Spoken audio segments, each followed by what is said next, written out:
Good morning, rituals.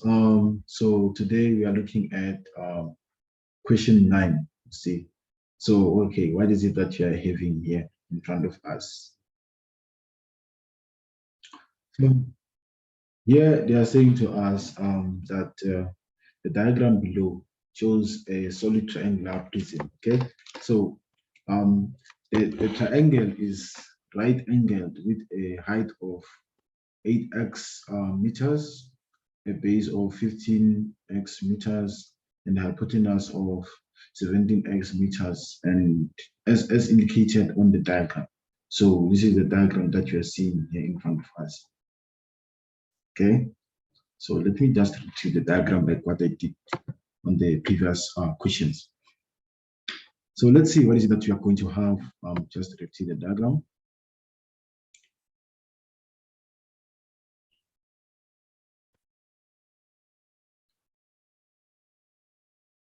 Here you go. Okay, so this is our question 9.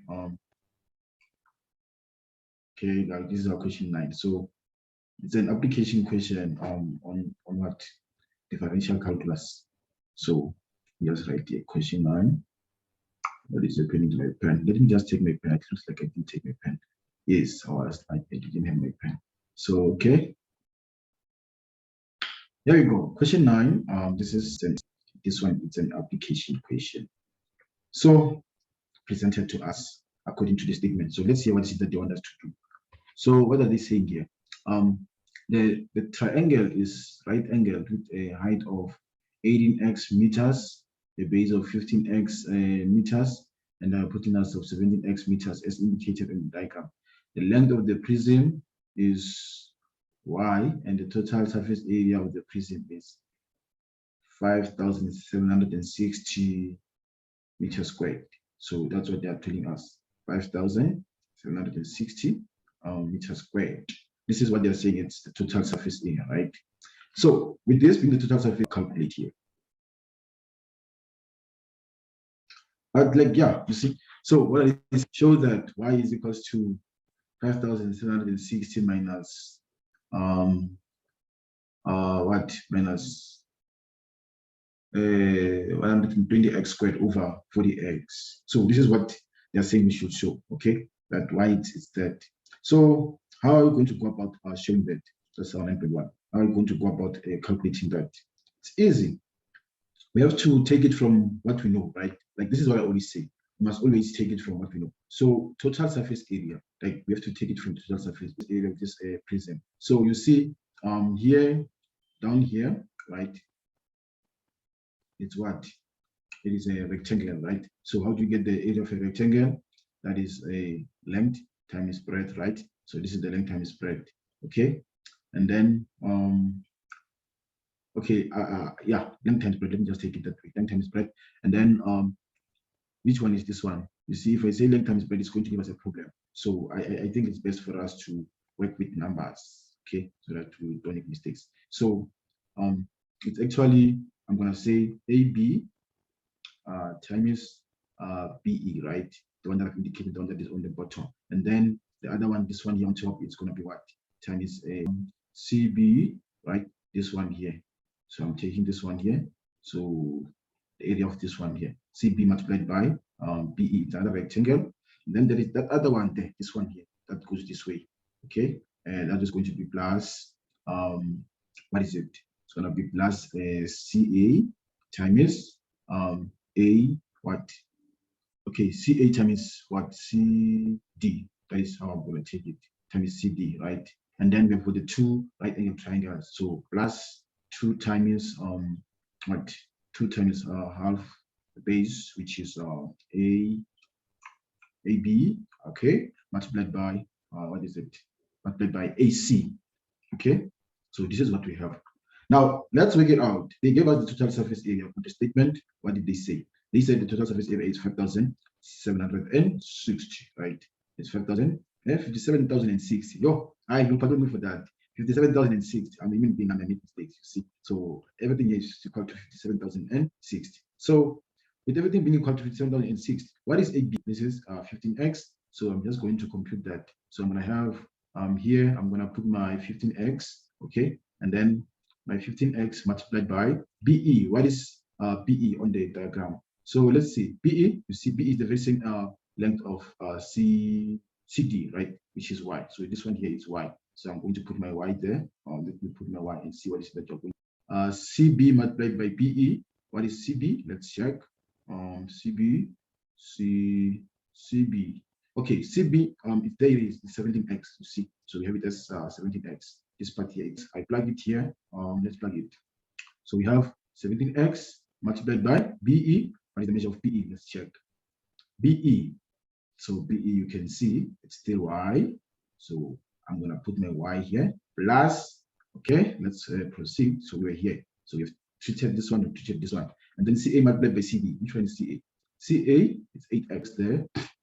I have my 8x multiplied by CD. Which one is that one? CD, that is Y. So this is Y. So we've treated that part. So I'm going to put my Y here, and then AB times AC. And you can see that AB times AC. What is AB times AC? Let's see. AB, it is 15. I'm going to have 15x, and then multiplied by 8x, right? So remember, this is what I'm doing for total surface area, and which is equal to this. So now that you see everything 5,760, so let's first work out this part so that it can be simplified, okay? Now be equal to 15x multiplied by y, that is multiplied by 20x multiplied by y, that is going to be 70, my addition here, 8x multiplied by y, that is going to be 8xy, right? And then 15 multiplied by 8, let's see. What are we going to get when we say 15 multiplied by 8? So this is going to be 120 x squared, right? So we know that the total surface area. So the total surface area, we've seen that 15xy plus 120 x squared, they give us 57,060. Okay. So remember, this is a show that question. Try. You should always look at your what is resembling what you're given there. So we see that we are having 120 x squared. So let's see. There is 120 x squared there. Let's see, what is it that you have? I think you found 120 something. You see, here we have 120 x squared. So we are supposed to take this across so that it can resemble what you've seen there, right? So let's take it across. So I'm going to say 15xy plus 17xy plus 8xy plus 120 x squared, right? So this is what you're seeing. Okay, now there is y, there is y, there is y. We want to write this in terms of y, remember? So what are you going to do? You're going to factor out y, then I'm going to have 15x here, then I'm going to have plus 17x plus 8x, right? And this is equal to 57,060 minus 120 x squared, right? So with us having this, 15x plus 17x plus 8x, I'm sure you'll be having a calculator, you'll be working out this, so you just have to punch that. 15 plus 17 plus 8, that is going to give y multiplied by 40 being equal to 57,060 minus 120 x squared, right? You want to write this in terms of y, so it means you're just going to say y is equal to 57,060 minus 120 x squared divided by 40. You see? So let's see. Is this what they gave us on the question? Show that. Yes, it's 140x. You see, I forgot the x. I forgot the x here. So you see, show that questions like there are questions that you're supposed to find easy to work out, because if you cannot show that, you can be able to do the question that follows. You see, you can't do 9.1, but 9.2 you can be able to answer it without any worry. So now what are they saying? Hence, show that the volume of the prism can be expressed as V is equals to 8,640x minus 180 x squared. So let me just write the volume down. So like it is normal to be stuck in the exam, you see. So volume is equals to 8,600 and let me check. 6,400, 8,640. Yo, I putting numbers. 640x minus 180 x squared, minus 180 x squared, right? So we have 180 cubed, not x squared, x cubed. So how do we get the volume of a prism?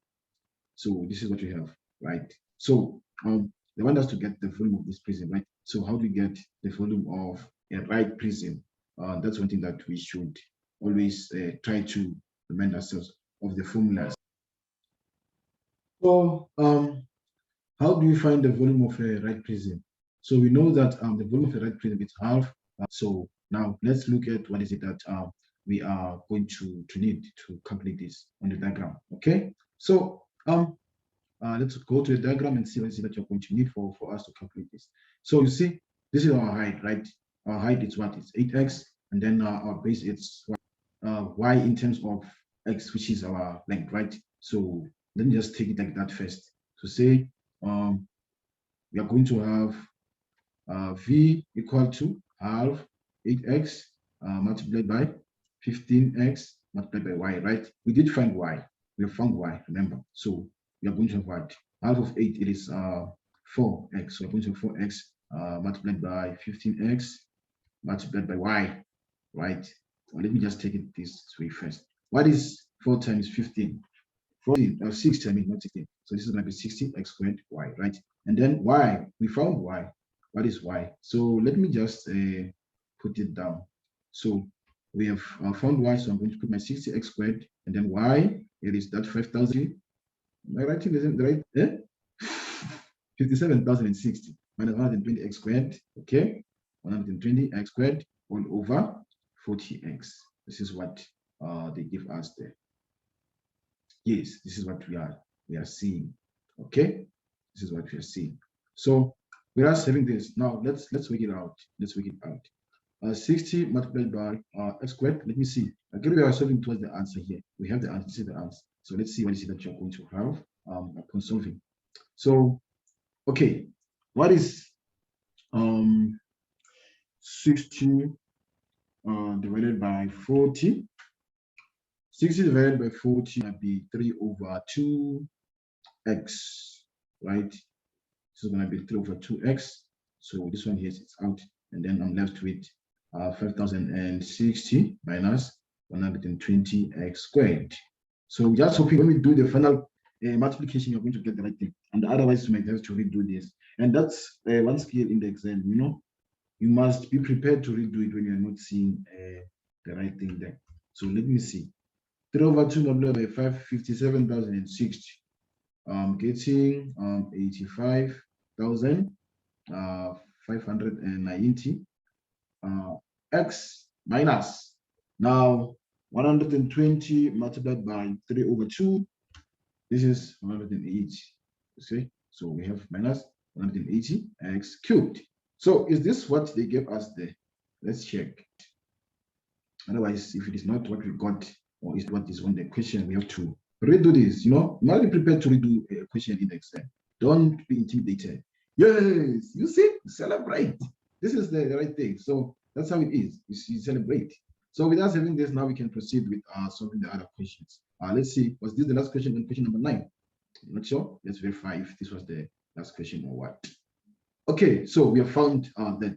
Now they are saying determine the value of x for which the volume of the prism will be a maximum.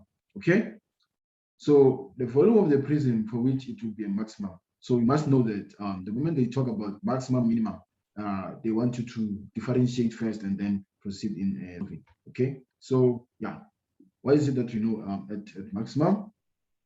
Okay, so that is 9.3. So we must first find the differentiation, right? So we have 85,590x minus 180x cubed, right?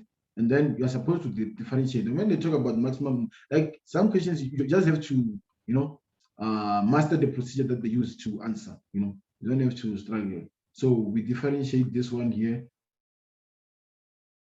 590, right? Minus, and then the differentiation of this part here is going to what? 180 multiplied by 3, which is 540, right? X squared. Okay. So what are you going to say? Then going to say at maximum v prime is equal to 0, right?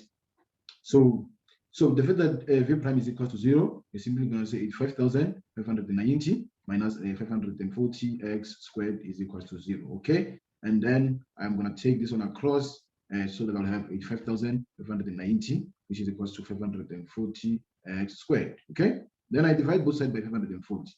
Divide this side by 540. I divide this side by 540 is equals to 85,590 divided by 540. What am I going to get? I have